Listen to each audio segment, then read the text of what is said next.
Welcome to another video. On March 17, 1982, as Springsdale began revealing the secrets of the harsh winter in Missouri's Ozark Hills, a social worker named Margaret Wilson was dispatched to an isolated cabin within Shannon County. What she discovered there would forever transform her comprehension of social isolation's boundaries and the effects of institutional neglect within American rural communities.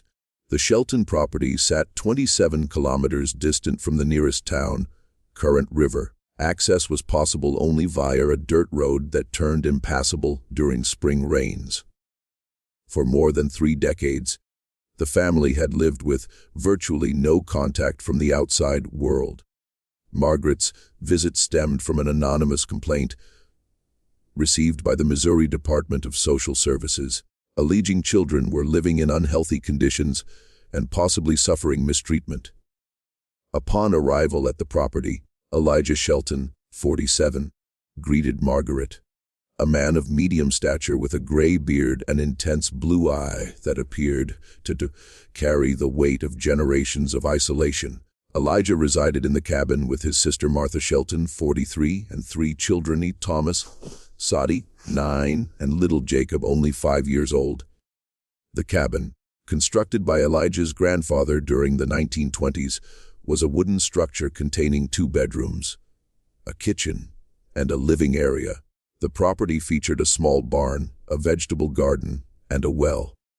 Neither electricity nor running water existed there. Isolation was nearly complete, with only occasional trips to town for supplies they couldn't produce themselves. The weather that day was mild, with temperatures at 17 degrees Celsius and partly cloudy skies. Recent thawing had left the ground around the cabin muddy, and the air carried the characteristic scent of wetland and decaying wood.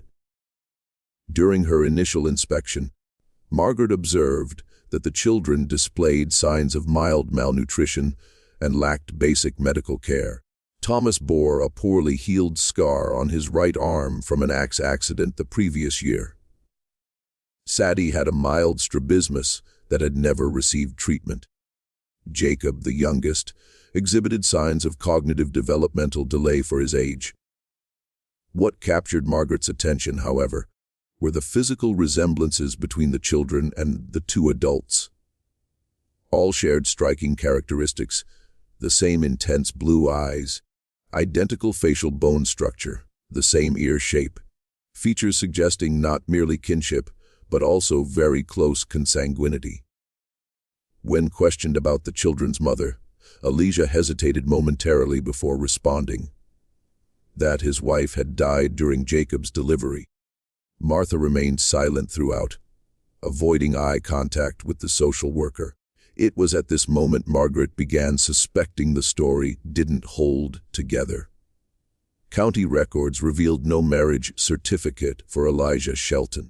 In fact, the sole documents located were Elijah and Martha's birth certificates as children of Harold and Edith Shelton, along with a land ownership record dated 1924.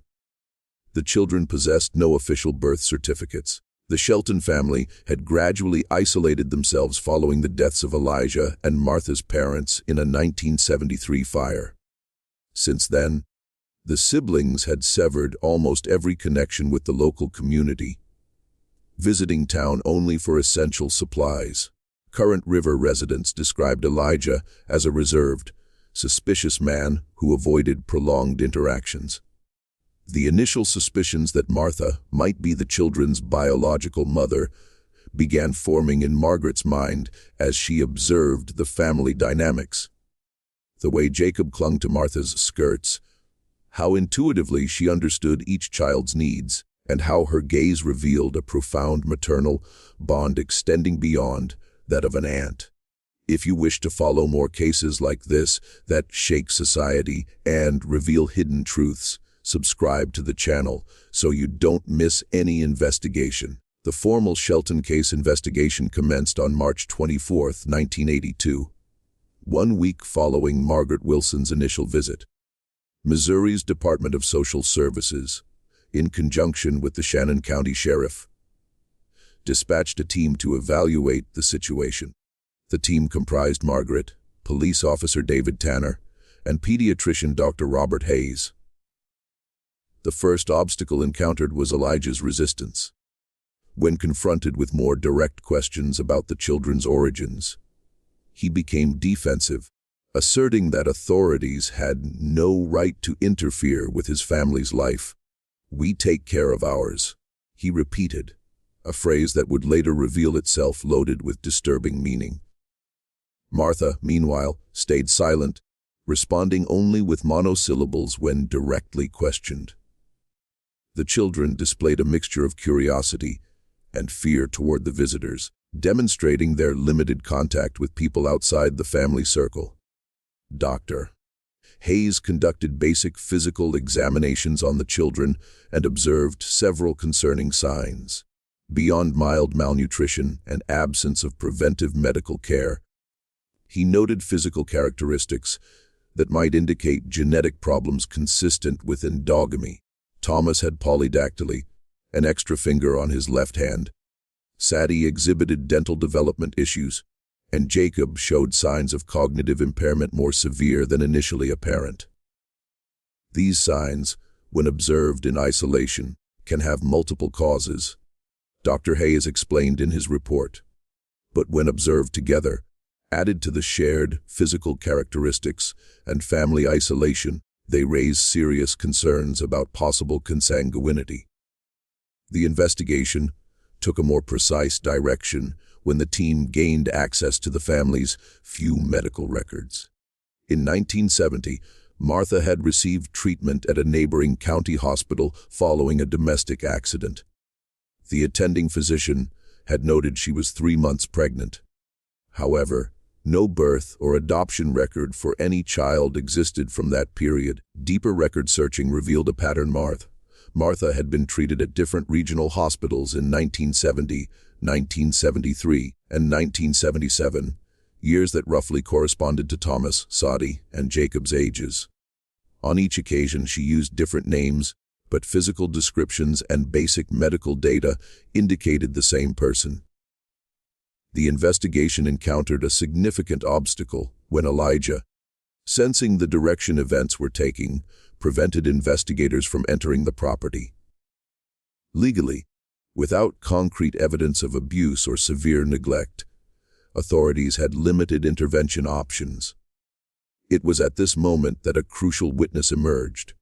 Sarah Jenkins, an 83-year-old woman living about 5 kilometers from the Shelton property, contacted Margaret after hearing rumors about the investigation.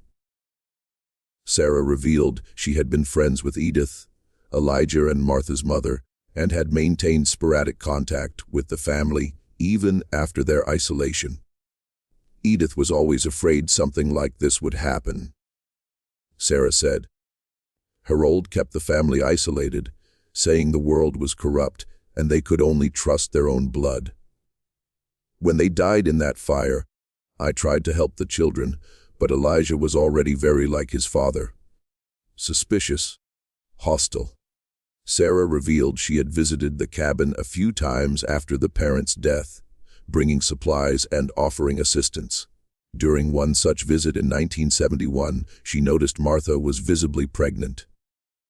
When she questioned him about it, Elijah expelled her from the property and forbade her return. "I should have done something then," Sarah lamented. "But who would have believed me? And where would those children have ended up? The system doesn't take good care of our people here." Sarah's testimony provided important context, but wasn't definitive proof. The investigation needed concrete evidence to intervene. A breakthrough occurred when one of the agents reviewed Elijah and Martha's birth records and discovered something intriguing. Their parents, Harold and Edith Shelton, had shared the same surname before marriage. Subsequent investigation revealed they had been first cousins. Not uncommon in isolated communities like this, explained the local historian consulted by the team. In the early decades of the 20th century, many families in mountainous regions lived so isolated that marriages between close relatives ended up happening for lack of options. In some cases, it became almost a family tradition justified by beliefs about blood purity. This discovery cast new light on the case. It wasn't merely a possible incestuous relationship between Elijah and Martha, but potentially a generational pattern of endogamy intensifying across generations. The team developed a new theory. Elijah and Martha's parents, already cousins, transmitted isolationist beliefs to their children. After the parents' deaths, the siblings, already socially isolated and possibly influenced by distorted ideas about family and purity, established an incestuous relationship resulting in 3 children. The investigation encountered an obstacle when a local resident claimed to have seen a different woman on the Shelton property in the early 1970s. This information briefly reinforced the theory that a third person might be involved, perhaps a wife of Elijah who later disappeared. Note, however, that subsequent investigation revealed the witness had likely confused either the property or the date. Sheriff John Pearson, regarding the allegations, began considering obtaining a court order to collect DNA samples from the children and adults. However, the legal process would prove complicated, especially considering the family's isolation and lack of conclusive abuse or neglect evidence justifying such invasive intervention. "We have to act carefully here," the sheriff argued. "These people have lived like this for generations. To them, this is their normal way of life. If we invade the property without concrete evidence, we could lose any chance of helping these children." The investigation reached an impasse that would last several months. During that period, the Department of Social Services maintained regular property visits, monitoring the children's well-being and gradually attempting to build a trust-based relationship with the family. The real turning point in the Shelton case occurred in September 1982, 6 months after the investigation began. During one of her routine property visits, Margaret Wilson noticed that Jacob, the youngest, had a high fever and showed signs of severe respiratory infection. Despite Elijah's initial resistance, she managed to convince him to allow the child to be taken to the hospital in West Plains, the largest nearby city. At the hospital, Dr. Michael Brennan, a genetics specialist consulted on the case, took the opportunity to conduct more thorough examinations with Elijah's reluctant consent as he accompanied his son. Jacob's test results revealed multiple subtle congenital anomalies that individually might have gone unnoticed, but collectively formed a consistent pattern indicating a high degree of consanguinity. The genetic markers we're observing here, Dr. Brennan told the investigation team, typical of children born from relationships between first-degree relatives. There's excessive homozygosity, even more than what you'd see between first cousins. During Jacob's 2-week hospitalization for pneumonia complications, Martha remained constantly at his side, demonstrating maternal care and striking anxiety. It was during this period that Martha, physically and emotionally exhausted, finally began opening up to Margaret. One night, while Jacob slept under medication influence, Martha shared fragments of her story. She spoke about the growing isolation after her parents' death, how Elijah gradually assumed the family patriarch role, and how the boundaries between family roles began blurring. "We didn't know anyone," Martha confessed in an almost inaudible whisper. "Elijah said the outside world wanted to separate us, hurt us. We could only trust each other." Although Martha didn't explicitly admit to being the children's biological mother, during this conversation, her words and emotions made the situation increasingly clear to Margaret. The social worker, taking extreme care not to shatter the fragile trust being established, avoided direct paternity questions and focused on offering emotional support. Meanwhile, documentary investigation continued. A significant advance occurred when researchers located a traveling pastor, Reverend Samuel Miller, who had visited isolated Ozark Hill communities during the 1960s and 1970s. Reverend Miller kept detailed daily journals, including observations about the families he encountered.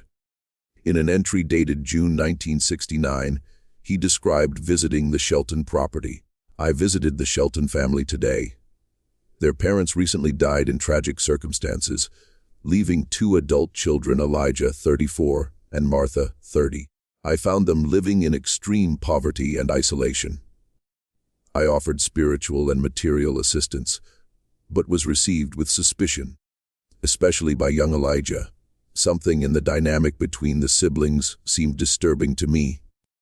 Martha appeared submissive, almost fearful. I fear that without their parents' moderating influence, isolated as they themselves were, the situation could deteriorate. I intend to return, but confess I felt powerless." A later entry from April 1971 proved even more revealing. "I returned to the Shelton property after nearly 2 years. Elijah prevented me from entering, appearing even more hostile and paranoid. From a distance, I glimpsed Martha briefly. She seemed in an advanced state of pregnancy. When I mentioned this to Elijah, suggesting they might need medical attention, he became furious, accused me of spreading lies, and threatened violence if I didn't leave immediately. I reported my concerns to the local sheriff, but they said without concrete abuse evidence, nothing could be done. These mountains keep their secrets, and I fear some are too dark to withstand daylight." Reverend Miller's diary provided the first contemporary evidence of Martha's pregnancy, corroborating investigation suspicions. Another crucial event occurred when authorities managed to locate medical records from Springfield Hospital, where Martha had been treated in 1977 under the name Mary Smith. The records confirmed she had been hospitalized in advanced labor and had given birth to a boy with multiple health complications, including breathing problems and a mild cardiac defect. The birth date coincided with Jacob's approximate age. The attending medical team had noted concerns about possible genetic abnormalities and suggested further testing, but Mary Smith left the hospital against medical advice as soon as her condition and the babies stabilized. While Jacob recovered at the hospital, Dr. Brennan, with limited judicial authorization, performed additional examinations, revealing the boy had a rare genetic condition called Apert syndrome, characterized by skull, face, hand, and foot malformations. This syndrome can occur spontaneously, but its incidence increases significantly in cases of close consanguinity. Based on the new evidence, Judge Eleanor Simmons issued a warrant authorizing DNA tests on all Shelton children and adults. The results obtained in November 1982 were conclusive. Elijah was the biological father and Martha the biological mother of all 3 children. Leave a comment, never give up on the truth. If you believe all family abuse cases deserve investigation regardless of community isolation, make your voice heard. On December 7, 1982, based on genetic evidence and collected testimonies, Elijah Shelton was formally charged with incest, a Class D crime in Missouri punishable by up to 4 years imprisonment. Martha, considered a victim due to evidence of prolonged psychological coercion, faced no criminal charges, though her ability to care for the children was questioned in court. Elijah Shelton's trial began in February 1983 and attracted significant regional media attention despite efforts to keep the case relatively discreet and protect the children's privacy. The Shannon County Court hosted one of the most complex and morally challenging cases in its history. During the trial, Elijah's defense, led by public defender Gerald Thompson, argued that extreme isolation and the dysfunctional environment in which he had been raised had compromised his ability to discern basic social and moral norms. Thompson presented evidence that Harold and Edith Shelton, Elijah and Martha's parents, had deliberately isolated their children, depriving them of formal education and normal social contact. The defendant, Thompson argued, is the product of generational isolation and possibly previous endogamy. He himself is the son of first cousins who raised him believing the outside world was hostile and the family should remain self-contained. The prosecution, represented by Amanda Lewis, acknowledged the mitigating circumstances, but maintained Elijah understood his actions' nature. The defendant demonstrated ability to interact with the community when necessary, to conduct basic business, and deliberately hide the true nature of his relationship with his sister. Lewis argued, these are not the actions of someone unable to distinguish right from wrong. Martha Shelton testified behind closed doors. Edited excerpts from her testimony later released revealed a pattern of psychological manipulation beginning after her parents' death, when she was 29 and Elijah 33. According to Martha, Elijah gradually assumed complete control over all aspects of her life, increasingly isolating her and convincing her the outside world threatened their safety and family unity.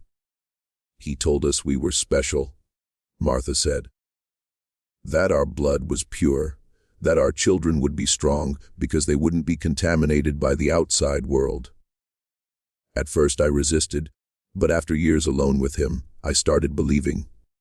Dr. Richard Foster, a psychiatrist specializing in social isolation dynamics and abusive family relationships, testified as an expert, explaining to the jury the profound effects of extreme isolation and prolonged indoctrination. What we see here is a classic case of an alternative reality constructed through isolation. When someone is systematically excluded from all normative social references, their perception of what's acceptable can become radically distorted.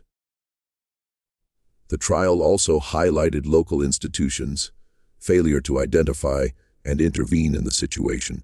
Evidence revealed concerns had been expressed by at least 3 different people over the years. Reverend Miller, neighbor Sarah Jenkins, and a current River Supply Store employee who noticed similarities between children and adults occasionally visiting the store. In no instance did authorities provide proper follow-up, revealing systemic failures in monitoring isolated communities and protecting vulnerable people in remote rural areas. After 2 weeks of testimony, the jury found Elijah Shelton guilty of incest, but recommended leniency due to mitigating circumstances. Judge Eleanor Simmons sentenced him to 3 years imprisonment, with possibility of conditional release after 18 months, and ordered compulsory psychological treatment. In her final statement, Judge Simmons noted, "This case represents a collective failure, not merely of the defendant, who remains responsible for his actions, but of a society that allows entire families to be overlooked by our protection and support systems. Geographical isolation should not mean institutional abandonment." Regarding the children, the court ordered them to remain temporarily under state custody, while Martha received intensive psychological treatment. The ultimate goal was family reunification, since Martha demonstrated capacity to properly care for the children and integrate them into the broader community. The children were placed in a foster home in the neighboring county, where they began receiving formal education and medical treatment for their various conditions. Thomas, the eldest, demonstrated remarkable resilience and adaptability, rapidly catching up to peers educationally. Despite initial delays, Sadie experienced more difficulties with social adaptation, but responded well to treatment for her strabismus and other health problems. Jacob, the youngest and most severely affected by genetic disorders, underwent multiple surgeries to correct malformations and began intensive care for his developmental delay. Comprehensive genetic testing revealed all 3 children carried multiple genetic anomalies resulting from endogamy. Thomas presented mainly minor issues such as polydactyly, already surgically corrected, and predisposition to certain autoimmune diseases. Sadie faced more significant problems, including a rare enzymatic deficiency affecting her metabolism and requiring continuous medication. Jacob, as previously identified, suffered from Apert syndrome among other complications requiring lifelong medical care. The Shelton case triggered significant policy changes in Missouri and neighboring states. The Shelton Law, approved by the State Legislative Assembly in 1985, established more rigorous protocols for monitoring families in isolated areas, including regular social worker visits and wellness checks for all children regardless of formal complaints. Elijah Shelton served 22 months of his sentence before conditional release in 1985. As release conditions, he was prohibited from returning to the family property, while children remained under Martha's care and required to undergo continuous therapy and regular supervision. Martha, after 2 years of intensive treatment, regained custody of the children in 1984. With state assistance, she moved to a small house on West Plains outskirts, where the children could continue their studies and medical treatment. She completed her own GED's, high school equivalent diploma, and eventually obtained employment as a library assistant at a local library. The Shelton family's story continued evolving over subsequent decades. Thomas, the eldest son, overcame his upbringing's adversities and graduated in social work, dedicating his career to helping vulnerable children.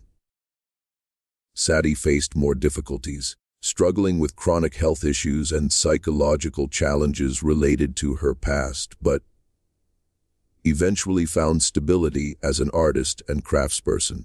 Jacob, despite his physical and cognitive limitations, achieved semi-independent living with community support and became an advocate for disabled persons' rights in rural areas.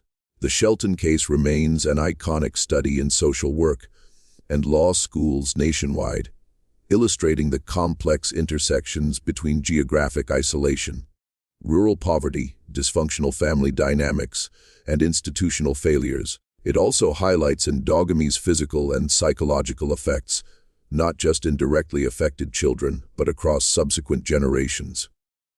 In 2002, 20 years after the initial discovery, Margaret Wilson, then retired, reflected on the case in a local newspaper interview. Looking back, what's most striking is how something so extreme could happen practically in plain sight. It wasn't a cabin in the middle of nowhere. It was less than 30 kilometers from a town, in a country with resources and institutions supposedly capable of protecting the vulnerable.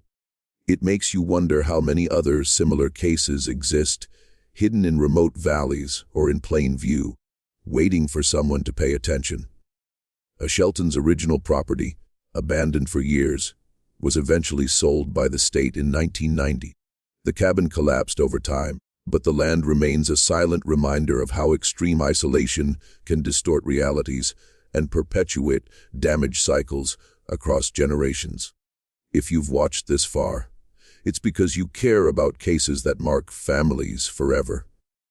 Leave a comment saying, "I watched to the end," so I can know who truly cares about seeking truth. Don't forget to like this video and share it with those who also value understanding human nature's complexities and the importance of effective protection systems. If you haven't subscribed to the channel yet, subscribe now to follow more investigations of cases that make us reflect on our society and collective responsibility.